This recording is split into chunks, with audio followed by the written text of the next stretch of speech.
Finally আমরা পৌঁছে গেছি হলো মালয়েশিয়া। এইমাত্র আমরা মালয়েশিয়া এয়ারপোর্টে নামলাম। আলহামদুলিল্লাহ, আল্লাহর রহমতে যাত্রাপথে তেমন কোনো সমস্যা নেই। বাট আমার একটা অভিযোগ, 63 তারা পর্যন্ত তোমার লেগে বয়কট। না না 63 ঘন্টার লেগে বয়কট, এত বাতি জ্বলবে না। 64 ঘন্টায় যে বাতি জ্বলবো, মানে আমি সব জায়গা থেকে কেমন জানি বয়কট হয়ে যেতেছি ভাই। আর সবচেয়ে ইন্টারেস্টিং জিনিস এই জায়গাটা, সেটা হলো এই যে বাইরের ভিউটা। একবার দেখেন, ওই যে মোটামুটি একেবারে আমি 5 ঘন্টা ভিতরে বয়ে রয়েছি, এরা বাইরে বয়ে আছে। ভাই আপনার বাইরে কেন বয়ে আছে? কিচ্ছু না, ডাইরেক্ট মাটিতে। বাট আমি বাংলাদেশের সবাই টুইন টাওয়ার হিসেবে চিনি। আর এই দেখেন আমাদের পিছনে সেই টুইন টাওয়ার। আর মালয়েশিয়ার একটা মজার বিষয় কি জানেন, যেমন আমরা যে গাড়িতে আসছি এটা হলো হোন্ডা সিভিক। ভাই বিশ্বাসটা করবেন না, আমি একা একা। হ্যাঁ, ওই জায়গায় আরো অনেক বাংলাদেশি ছিল। আসসালামু আলাইকুম guys, welcome back to the new episode of my daily blog. আশা করি সবাই ভালো আছেন, আর আলহামদুলিল্লাহ আমিও ভালো আছি। আজকের ব্লগটা কিন্তু অনেক এক্সাইটিং, কারণ আজকে আমি যেতেছিল মালয়েশিয়া। আজকে না, আগামীকালকে সকালবেলা আমার ফ্লাইট। বাট আমার এরিয়া থেকে, আমার সব টিম মেম্বার কাছ থেকে আমি বিদায় নিয়ে আজকে আমি চলে যাবো ঢাকা। আগামীকালকে আমার সকাল 8:30-এর ফ্লাইট। আর যেহেতু একটা ইন্টারন্যাশনাল ট্রিপ, তো আমার এয়ারপোর্টে মিনিমাম 3 ঘন্টা আগে থাকতে হইব। অত সকালবেলা আমি এখান থেকে গাড়ি দিয়ে যাইতেও পারবো না। আর আমার তো প্রাইভেট কারণে, গরিব মানুষ, বাইক আছে, বাইকে লাগেজ লুগেজ নিয়ে যাওয়া সম্ভব না। তাই আজকে রাইতেই আমি ঢাকা যাইতেছি, ওইখান থেকে কালকে এয়ারপোর্ট, দেন মালয়েশিয়া। রিসেন্টলি কুলি মুভি ভাইরাল হয়েছে না, কুলি 2 ও করবো, অলরেডি রেডি হয়ে গেছে। তো চলেন গাইস, আমরা ঢাকা চলে আসছি। আর ঢাকায় এসে আমি ছোট্ট করে একটা ঘুম দিয়েছিলাম। ঘুম থেকে উঠতে উঠতে 5:30 বেজে গেছে। তো 5:30 বাজে আমরা রওনা দিচ্ছি এয়ারপোর্টের উদ্দেশ্যে। আর এবার মালয়েশিয়ার ট্যুর পার্টনার আমার লগে ছিল সোহাগ ভাই, এক্সপিরিয়েন্স মানুষ। ভাই কয়বার গেছেন এই নিয়ে? 3 বার। যাক, অনেক সুবিধা হইলো। আসলে একটা এক্সপিরিয়েন্স মানুষ দরকার হয়, আর তার মধ্যে একটা সিনিয়র এক্সপিরিয়েন্স মানুষ, মানে মুরব্বী। মুরব্বী যদি একটা লগে থাকে তাহলে আসলে নো চিন্তা ডুবুরতে। তো চলেন এয়ারপোর্টের দিকে আগাই। ভাই এত ভোরবেলা একটা রিক্সাও নেই, অনেক কষ্ট মনে একটা রিক্সা পাইছি। এটা কি যাইবো ভাই? যাইবেন, ঘুরেন। দেখ, মজার বিষয় হলো রিক্সাওয়ালা মামা আমাকে দুজনকে চিনে, বহুত আগের থেকে নাকি চিনে। কাকাই কইতাছে যে আমাকে ভিডিও করা লাগে, পরে কাকারে বুঝাইলাম, দিয়া করে আমরা দুইটা ডাইলগ খাই ভাই। তো এয়ারপোর্টের শতবাধা পার দিয়ে আমি আর সোহাগ ভাই ঢুকে গেছি আমাদের বোর্ডিং পাস কালেক্ট করতে। আজকে বেশ ক্রাউডই ছিল, কিন্তু সোহাগ ভাই কইলো অন্য দিনের তুলনায় নাকি আজকে অনেক কম মানুষ। যদিও আমি এর আগে মালয়েশিয়া যাই নাই, উনি 2 বার গেছে। উনি যা কইবো তাই মেনে নিতে হবে, এটা সত্যি হইলো মেনে নিতে হইব, মিশা হইলো মেনে নিতে হবে। চাপ কম পাইছে। যাক, আর আমরা একটু রিক্সে রিক্সে আইছি আর কি। মূলত আমার 64 জেলা থেকে 63 জেলায় বয়কট, তার ভেতর ঢাকাও একটা জেলা। শুধুমাত্র গাজীপুরই আমার জন্য ওপেন আর কি। তো এই ঢাকার উপর দিয়ে আমি কিভাবে দেশের বাইরে যাবো এটা আমি বুঝতে পারতেছিলাম না। কালকে সারা রাত এই চিন্তায় আমার ঘুম হয়নি, দেখেন চোখ লাল। যাই হোক, এয়ারপোর্ট ঢুকছি, এখন আমি জানি না যে আমার এখানে আটকায় দিব নাকি, হয়তো আমার টিকিট দিব না। আমি দোয়া করতেছি জাস্ট আমি যাতে মালয়েশিয়া পর্যন্ত যাইতে পারি। নির্দেশ পেয়ে টিকিট আটকাই দিব তোমার। হইতে পারে এরকম কিছু, এমন হইতে পারে ভাই আমি মালয়েশিয়া বয়কট আগে দেখি ভাই। আল্লাহ আল্লাহ করতেছি। 64-র মধ্যেই পড়ে। হ্যাঁ, মালয়েশিয়া তো 64 জেলার ভিতর। তাহলে 61তম জেলা এটা মালয়েশিয়া। ওই যে সিঙ্গাপুর মালয়েশিয়া, সিঙ্গাপুরের পরে মালয়েশিয়া। 60 নম্বর সিঙ্গাপুর, 61 নম্বর মালয়েশিয়া। আর ভাই আমরা বোর্ডিং তো যেমনি এমনি কমপ্লিট করে লাইছিলাম, বাট ইমিগ্রেশন কমপ্লিট করতে আমাকে দম বাইরে হয়ে গেছে। বিশ্বাস করবেন না, 1.5 ঘন্টা আমি জাস্ট দাঁড়ায় ছিলাম। সোহাগ বেড়ে তো ছেড়ে দিছে, কারণ উনি এর আগে মালয়েশিয়া ভিজিট করছে, আমি এর আগে ভিজিট করি নাই। আমার 1.5 ঘন্টা ভাই দাঁড়া করে রাখছে। বাট ইমিগ্রেশনের যে পুলিশগুলো ছিল তাদের ব্যবহার ভালো। মূলত সবচেয়ে সিনিয়র যে, তার ব্যবহার ভাই অমায়িক। মানে ওনার কথাবার্তায় বোঝা যায় যে উনি এই পর্যায়ে কেমনে আসছে। আমার জাস্ট ওনার ব্যাপারটা সবচেয়ে ভালো লাগছে। আর যারা নিচের মানে পদে আছে না, তারা মানে আপনার এই জায়গায় আসলে বুঝতে পারবেন, তারা কি জানি খ্যাত খ্যাত করে, খিটখিট করে। এই জিনিসগুলো কি নেওয়া যায় না। বাট উপরের পদে যারা আছে তারা খুব ইজিলি কথাবার্তা বলে, সুন্দর প্রশ্ন করে, মানে প্রশ্নের ভিতরে কোনো ঝামেলা নাই। নিচের পদে যারা আছে তারা মানে কি প্রশ্ন করছে আমি জাস্ট আপনারা বললে অবাক হয়ে যাবেন। আমার জিজ্ঞেস করছে আমি কার সাথে যেতেছি, আমি কিছু আমার সাথে এক বড় ভাই আছে, নাম সোহাগ। কয় তার বাপের নাম কি? ভাই আপনার বাপের নাম কি আমি জানুন? আমার আগে কয়ে দেওয়া উচিত ছিল না? এটা আমার আগে জিজ্ঞেস না। আমি যদি জানতাম ভাই আপনার আগে জিজ্ঞাইতাম। গাইস, আমি আর সোহাগ ভাই ফাইনালি চলে আসছি আমাদের প্লেনে। আমাদের প্লেন মানে আমাদের প্লেন, ঠিক আছে? প্লেনটা কিন্তু আমাকে দুইজনের। আর প্লেনটা ভাই বিশাল বড়। আমি ফার্স্ট টাইম না সেকেন্ড টাইম এত বড় প্লেনে উঠতেছি। আরো বড় প্লেন হয় যেগুলো সিঁড়ি দিয়ে উঠতে হয়, দোতলা তিনতলা। আমি জানি না আর কি, আমি ফার্স্ট টাইম। আর আমাদের পাশের সিটে, মানে আমার পাশের সিটে একটা আপু বসছে। তো আমি বিমানে, মানে উনি ওয়াশরুমে গেছে, উনি থাকলে আমি ভিডিও নিতাম না। তো আমি প্লেনের ভিতরে আর ভিডিও ক্যাপচার করুম না, কারণ আমি ভিডিও করলে হয়তো উনি ডিস্টার্ব হবে বা উনি ভিডিওতে উঠে যেতে পারে। উনি ওয়াশরুমে গেছে, এই সুবাদে আমি ভিডিওটা নিয়ে নিলাম। পরে যখন বিমানটা ছেড়ে দিবে মাঝখানে হাঁটবা, আমি ক্যামেরা দিই, না না পানি দিবা। আপনার এত কষ্ট আমি দিতে চাই না ভাই। বিমানে খাওয়ান দিব না? হ্যাঁ, বিরিয়ানি বিরিয়ানি মুরগি খাওয়ান দিলে খাওয়ান খেয়ে দিব একটা ঘুম, দেখা হইব ডিরেক্ট মালয়েশিয়া যে খাওয়ার পাওয়ার পর ক্ষুধার্ত মানুষের মুখে যে হাসিটা। ফাইনালি আমরা পৌঁছে গেছি হলো মালয়েশিয়া। এইমাত্র আমরা মালয়েশিয়া এয়ারপোর্টে নামলাম। আলহামদুলিল্লাহ, আল্লাহর রহমতে যাত্রাপথে তেমন কোনো সমস্যা নেই। বাট আমার একটা অভিযোগ এই প্লেনের খাবার নিয়ে, সেটা হলো বাচ্চা কাচ্চারা খাবার দিছে, একটা কিটক্যাট চকলেট দিছে। বড় মানুষের খাবার দিছে, কিটক্যাট চকলেটটা দেবে। আমার দিকে ভাই কোন মানুষ বড় মানুষ মনে হয় ভাই, আমার তো অন্তত বাচ্চাকে মতো খাওয়াটা দিতে পারতো ভাই। কিটক্যাট চকলেটটা লিয়ে ভাই আমি পুরাটা প্লেন আফসোস করছি। এই একটা চকলেট দিলে ভাই আমার জীবনটা আর কি সার্থক থাকতো। যাই হোক, এখন হলো মেন বিপত্তিটা। আমি এর আগে যেহেতু মালয়েশিয়া আহি নাই, তো বেশিরভাগ সম্ভবত আমার মালয়েশিয়া আটকাই দিব, আমার আবার রিটার্ন করে পাঁচটায় পাঠাই দিব। এর লেগে আমি খেতাও নিয়েছি, যাওয়ার সময় এই ব্যাগে খেতা আছে, খেতা বিছিয়ে ঘুমাইতে ঘুমাইতে যাবো। ভাই আমার কি কোনো মতে মালয়েশিয়া ঢুকাই নিতে পারবেন? চেষ্টা করতেছি। চান্স কত পারছেন? ব্যাগের ভিতরে চান্স হয়েছে 150%। ধন্যবাদ। আর মালয়েশিয়ান এয়ারপোর্ট কিন্তু সুন্দর, হ্যাঁ, জাস্ট অসম। এই গিতি গিতি লাইট, এগুলা তারার মতো দেখা যাইতেছে ভাই। ও আপনি তো আগেও দেখছেন, আমার কাছে নতুন নতুন লাগতেছে। আপনি বেশ কয়েকবার দেখছেন এগুলা। আর এই জায়গায় কিন্তু অনেক ফরেনার্স আছে, হ্যাঁ। ভিডিও বাংলাদেশী না ভাই? ভাই কিতে জব করেন? মানে এই এয়ারপোর্টে? ও, এয়ারপোর্টে বাংলাদেশী ভাই তো একজন দুইজন। ভাইয়ের বাসা বাংলাদেশে কোথায়? আমার টাঙ্গাইলে। টাঙ্গাইলে? ও টাঙ্গাইল টাঙ্গাইল জব আমি তো দিতে। আপনার জায়গায় কালিঙ্গা থাকতাম। যাক যাক ভাই, ভালো লাগলো। আসলে বিদেশের মাটিতে নিজের দেশের মানুষ পাইলে এটার ফিলিংস অন্যরকম। যেমন এই দেখেন না ভাই, মনে হাসি, ঠিক আছে, সেই মামা গো। আর আমরা উঠে গেছি এয়ারপোর্টের মেট্রোতে। এই বাঙালি ভাই বুদ্ধি দিল যে এই জায়গায় বহেন, একেবারে সামনে বসি। এদিকে যাবো তাহলে, একেবারে সামনে আছি আমরা। সুন্দর একটা ভিউ নাকি পাওয়া যাবে, দেখি কেমন ভিউ। ভাই ভিউ না পাওয়া গেলে কিন্তু জরিমানা। আমার মনে হইতাছে আমি রোলার কোস্টারে বসি। হ্যাঁ, এই জায়গাটা এরকম মনে হইতেছে। অন্যরকম ফিল না ভাই? এই জায়গায় ফ্রিতে একটা রাইড। আমরা কি এখন আবার এয়ারপোর্টের ভিতরে ঢুকবো ভাই? আরে কি আর সেই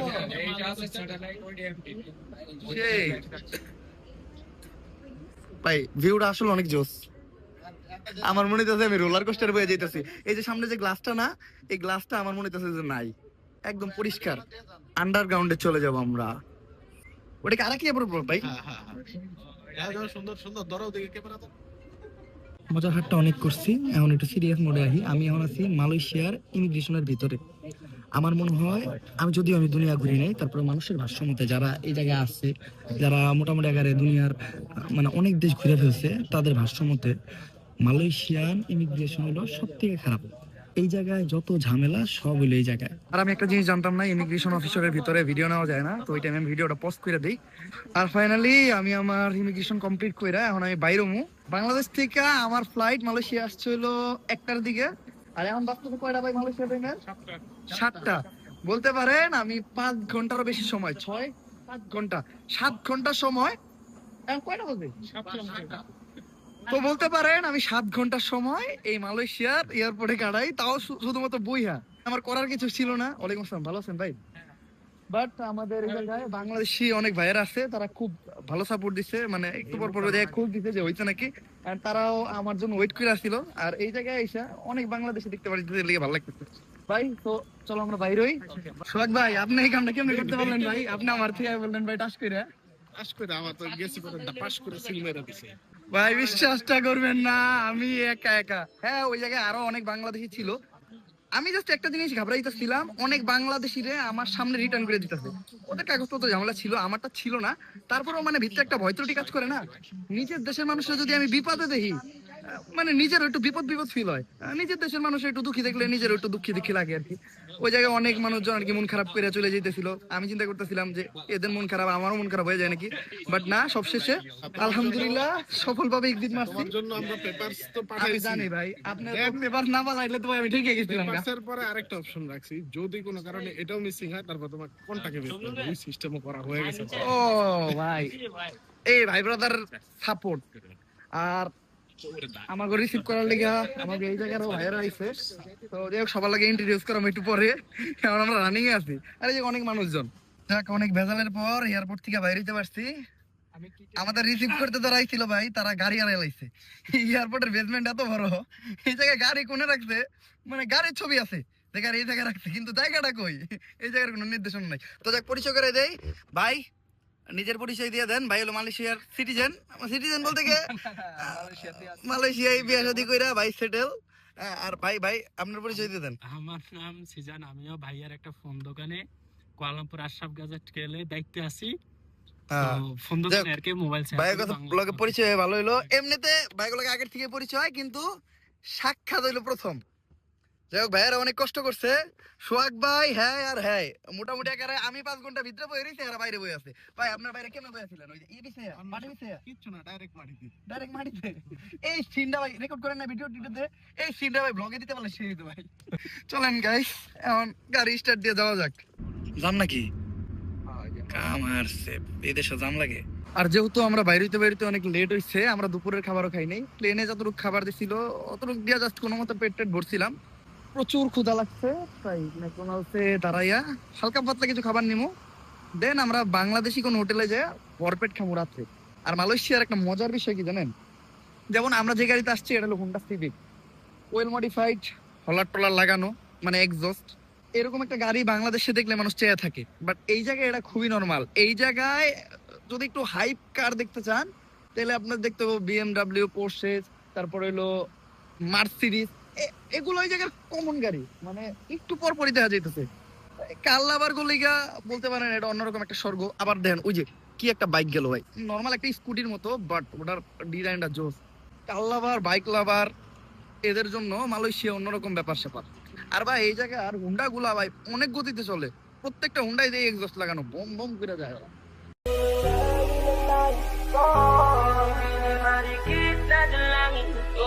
Kang nagbigay ng kulay sa ating mundo. Sa ibang habang buhay na ikaw ang binibini na ninanais ko. Binibini na rin kita dalangin ko. Kang nagbigay ng kulay sa ating mundo. And guys, finally আমরা আমাদের হোটেলে চলে আসলাম। হোটেলে এসে fresh ট্রেশ হয়ে নিলাম, কারণ সারাদিন জার্নির উপরেই আছি।